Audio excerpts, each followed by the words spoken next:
Monsieur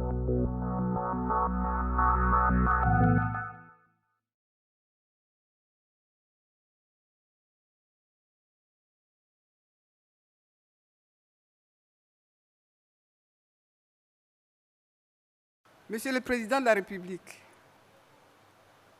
hier 6 août, les Ivoiriens ont suivi avec la plus grande attention votre message à la nation.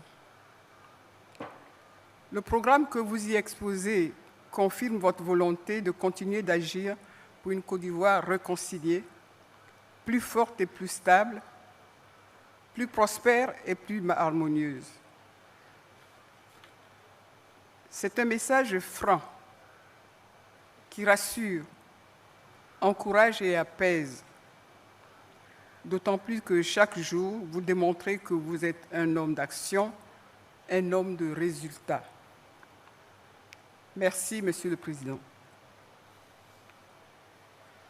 Honorables invités, Mesdames, Mesdemoiselles et Messieurs, chaque année, chaque anniversaire vient avec sa couleur et sa saveur. Ce 7 août 2017 se tient dans un contexte particulier. Particulier 2017 l'est, parce qu'il intervient à l'an 1 de la Troisième République. Particulier ce 57e anniversaire de notre accession au rang de nation libre l'est, au regard de la conjoncture économique internationale défavorable. À la chute sévère des cours du cacao se sont ajoutées des tensions sociales récurrentes. 2017 aura par ailleurs mis au devant de la scène les flots de jeunes Ivoiriens en attente d'un emploi et dont certains prennent le large au risque de leur vie. Assurément, une année difficile. Mesdames, Mesdemoiselles et Messieurs, ces brefs rappels ne visent pas à nous inciter à nous voiler la face. Il s'agit plutôt d'indiquer que, par ces temps difficiles, il a fallu ramer plus fort pour maintenir la tête hors de l'eau. La responsabilité des hommes et des femmes politiques, notamment des leaders et des cadres de l'administration, c'est d'aller chaque jour un peu plus loin dans l'écoute des attentes des populations, de toutes les populations.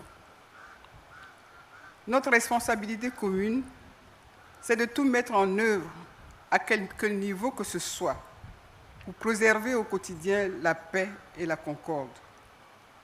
Notre devoir, c'est de tenir notre rôle de citoyen, conscient des enjeux de la construction nationale par le travail, le développement, le règlement pacifique des conflits.